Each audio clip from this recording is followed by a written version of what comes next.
Balochistan missing persons का issue आजकल फिर से ज़ुबान ज़द-ए-आम है। सोशल मीडिया हो या फिर लोकल मीडिया या इंटरनेशनल या रीजनल मीडिया,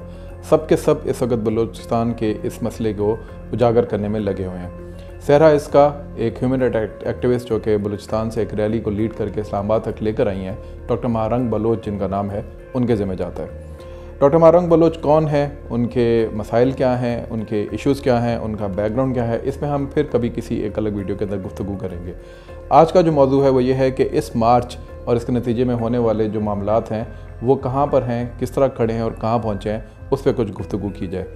कुछ मुख्तलिफ़ किस्म के नैरेटिव्स जो हैं वो इस मार्च के नतीजे के अंदर सामने नज़र आना शुरू हुए। कुछ मुख्तलिफ़ किस्म की मीडिया कैंपेन्स नज़र आना शुरू हुई। कुछ लोगों के मसाइल दबाने की कोशिश की गई, कुछ लोगों के ख्वाह के मसाइल उजागर करने की कोशिश की गई। प्रोपेगेंडा दोबारा से इसके अंदर सामने नज़र आया। ब्लैक प्रोपेगेंडा से लेके वाइट प्रोपेगेंडा तक हर किस्म के हरबे इस पूरे कज़िये के अंदर, इस पूरे मामले के अंदर उजागर करने की कोशिश की जा रही है। सबसे पहले तो ये कि बलूचिस्तान के मिसिंग पर्सनस का इशू जो है उस पर कोई दो राय नहीं है कि ये एक बहुत बड़ा इशू है। पाकिस्तान की जब से सिक्योरिटी फोर्सेस ने वॉर एंड टेरर के अंदर हिस्सा लेना शुरू किया है 2001 के बाद से, ये मसला बार बार उभर के सामने आया, ना सिर्फ बलूचिस्तान के अंदर बल्कि केपी और अर्सवाइल फाटा के अंदर भी। यही मसला इस वक्त पंजाब के अंदर भी आपको नज़र आता है, पॉलिटिकल मामलात के अंदर। यही मसला आपको सिंध के अंदर भी नज़र आता है। इस मसले से कोई सरफ नज़र करे या ना करे, बहरहाल ये एक ज़मीनी हकीकत है। किस हद तक ये बड़ी ज़मीनी हकीकत है और किस हद तक छोटी है, इस पे बहरहाल एक डिबेट या गुफ्तगू की जा सकती है। अभी जो सबसे बड़ा इशू है वो ये है कि महारंग बलोच जब यहाँ पर आई और यहाँ पर वो औरतों को लीड करती हुई, बच्चों को लीड करती हुई और बूढ़ों को लीड करती हुई यहाँ तक आई, तो स्टेट ने बजाय इसके कि उनको वेलकम करती, उसको ओन करती, उनके मसले को सुनती। अब अगेन इसमें मैं आगे आऊँगा और इसमें मैं बात करूँगा कि डॉक्टर महारंग बलोच का इसमें क्या किरदार है, वो किससे ताल्लुक़ रखती हैं, उनका बैकग्राउंड क्या है। ये तमाम बातें और ये तमाम चीज़ें आगे नैरेटिव के अंदर प्ले आउट हुई जो कि हम बात करेंगे। लेकिन इससे कतई नज़र जब महारंग बलोच साहबा यहाँ पर पहुँची इस्लामाबाद के अंदर, तो बजाय इसके कि उनको वेलकम किया जाता, बजाय इसके कि उनको अकोमोडेट किया जाता, बजाय इसके कि उनके साथ जो बाकी लोग हैं, जिसमें नोटोरियस लोग भी हो सकते हैं और इनोसेंट लोग भी हो सकते हैं, उनके ऊपर स्टेट ने एक हाई हैंडेडनेस का मुजाहरा किया। आजकल की सोशल मीडिया के दौर के अंदर जब आप इस किस्म का रवैया इख्तियार करते हैं तो वो आपके हक़ में अच्छा नहीं जाता। इसकी बहुत बड़ी मिसाल ब्लैक लाइव्स मैटर के मामले में, जब एक सोशल मीडिया पे वायरल हुई वीडियो जिसके अंदर एक ब्लैक पर्सन को घुटने पे के नीचे दबा के पुलिसमैन ने ना सिर्फ ये कि सांस उसका बंद कर दिया, उसको मार दिया, बल्कि उसके ऊपर उसने स्टबरनेस भी दिखाई, तो उसके बाद कितनी बड़ी ब्लैक लाइव्स मैटर की एक तहरीक जो है वो पूरी दुनिया के अंदर मशहूर हुई। अमेरिका को, पूरे अमेरिका को उसने अपनी लपेट में ले लिया था। फ्रांस के अंदर पिछले दिनों राइट्स हुए, बहुत सारी चीज़ें हुई। इस तरह के मसाइल पहले भी यूरोपियन कंट्रीज़ के अंदर होते रहते, लेकिन अब सोशल मीडिया के दौर के अंदर उसकी पल पल की खबरें हम तक पहुँच रही थी। Same goes for Pakistan as well. Pakistan के अंदर आप कभी भी इस तरह की कोई हरकत करेंगे, पाकिस्तान के अंदर कभी भी आप इस तरह का कोई मामला करेंगे, पाकिस्तान के अंदर कभी भी आप इस तरह का लाठी चार्ज करेंगे, आंसू गैस का इस्तेमाल करेंगे विदाउट एनी रीज़न, और वो भी बच्चों, औरतों और बूढ़ों के ऊपर, तो आप देखें कि आपका कॉज, आपका मामला, आपकी दलील चाहे कितनी ही मजबूत क्यों ना हो, आपके इस मीडिया ऑप्टिक्स की वजह से आपका सारा का सारा मामला किसी और तरफ चला जाता है। और यही रियासत पाकिस्तान के साथ हो, जब रियासत पाकिस्तान के कुछ इदारों ने ये सोचा कि इस तरह का मामला जो कि 90s और 80s में वो करते थे या अर्ली 2000 में करते थे, अब भी करके शायद वो मामले को दबा लेंगे। मामला दबा नहीं बल्कि मामला उभर गया, उछल गया, और इस वक्त पूरे मीडिया की, जो कि मैंने वैसे पहले कहा कि सोशल मीडिया हो, लोकल मीडिया हो, रीजनल मीडिया हो या इंटरनेशनल मीडिया हो, उसकी वो जीनत बना हुआ है। अब हो क्या रहा है? हो ये रहा है कि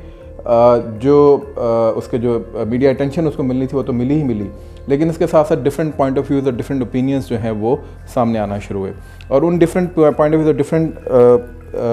ओपिनियंस की वजह से ये हुआ कि इसी मार्च से कुछ अर्सा पहले, यानी 1-2 दिन पहले की बात है, सरफराज बंगलज़ई जो कि BNA के कमांडर थे, उन्होंने सरेंडर किया था अपने 70 साथियों समेत। वो इतनी बड़ी खबर थी, स्टेट की इतनी बड़ी अचीवमेंट थी, वो सारी की सारी दब के रह गई। पाकिस्तान की रियासत के ये मामलात हम सिर्फ अभी नहीं देख रहे, बहुत अरसे देखते आ रहे हैं कि कुछ इदारे, कुछ लोग इसको इस तरीके से ट्रीट करते हैं मामलात को कि आपकी अचीवमेंट जो है वो फेड अवे हो जाती है और आपके मामलात जो इस तरह के नेगेटिव होते हैं वो मीडिया की जीनत बन जाते हैं। अच्छा, जो डिफरेंट पॉइंट ऑफ व्यूज़ आ रहे हैं, पहले मैं उसके ऊपर आता हूँ, फिर उसके नताइज क्या निकले हैं, मीडिया ने उसको किस तरीके से देखा है, उसके ऊपर बात करते हैं, और फिर आखिर में हम सोल्यूशंस की थोड़ी सी बात करेंगे।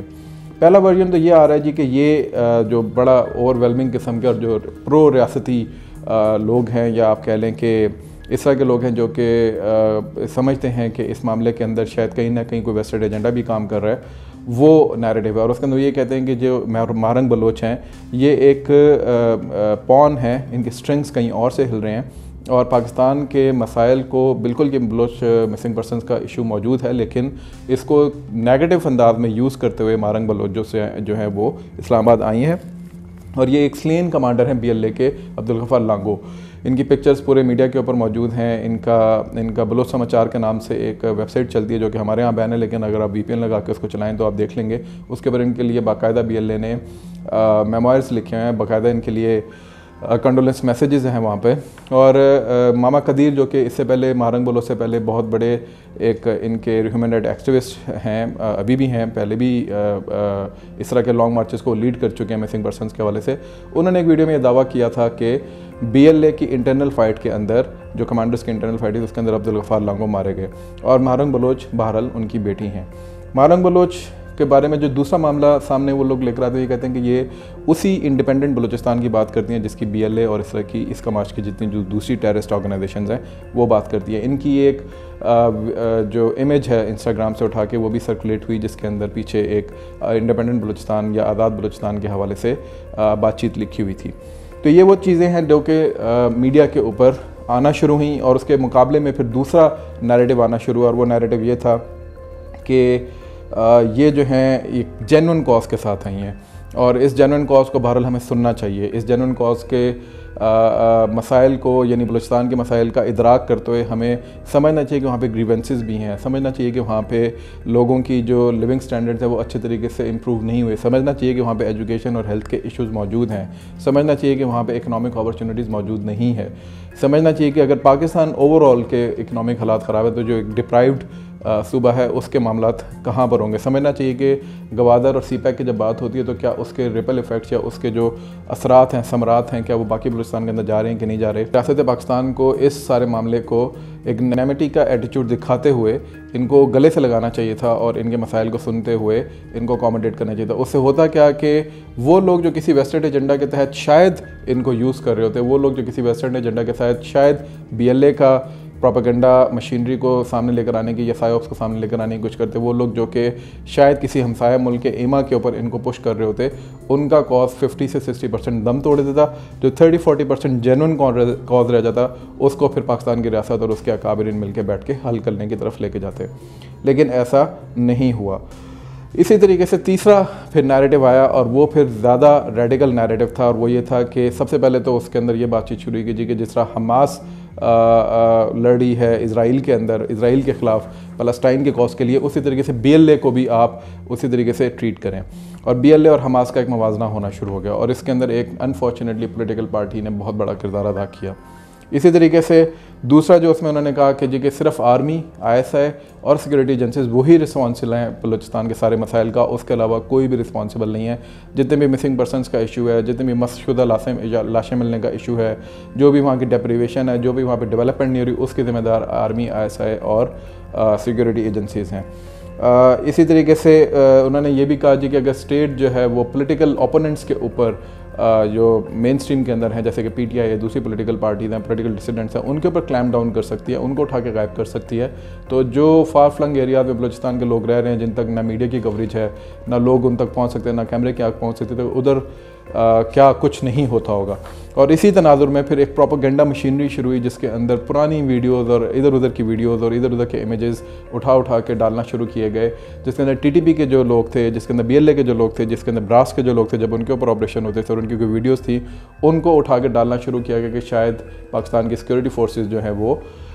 इस कार्रवाई में मशगूल हैं कि वो इनोसेंट लोगों को वहाँ पे मारती हैं। यहाँ तक कि मोहित पीरज़ादा जैसे एक सीनियर जर्नलिस्ट जो हैं, उन्होंने भी इसमें इस कार्य खैर के अंदर उन्होंने हिस्सा लिया और इस प्रोपेगेंडा को उन्होंने पुश किया।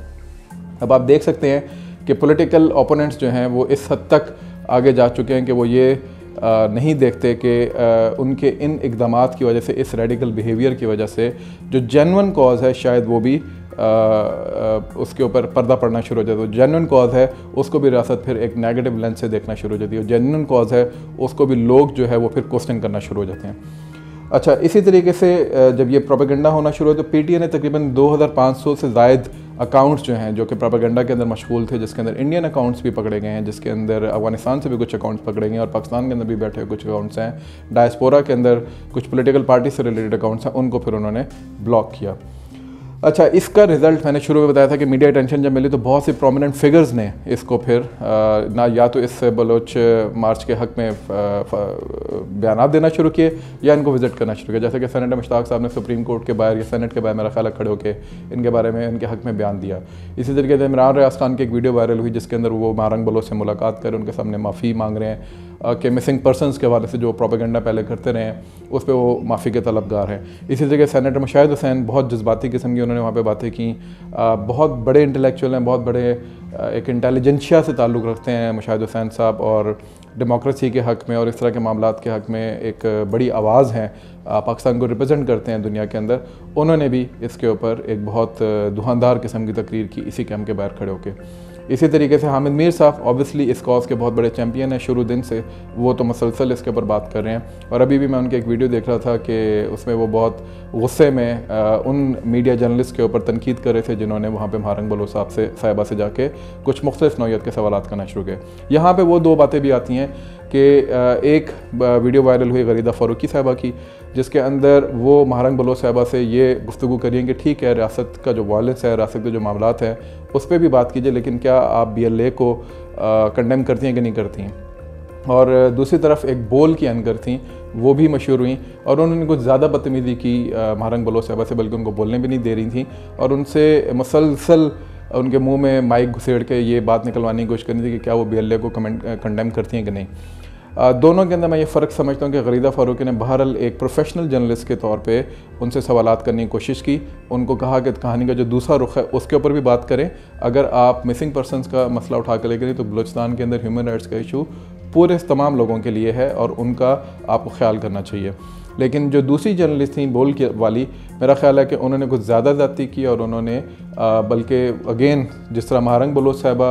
ने होलोकॉस्ट का नाम लिया अपनी एक वीडियो के अंदर कि जी के होलोकॉस्ट के टर्म इस्तेमाल करते हैं, उन्होंने कहा कि जी बलूचिस्तान के अंदर जिस तरह ज्यूज़ के साथ होलोकॉस्ट हुआ उस तरह हमारे साथ हो रहा है।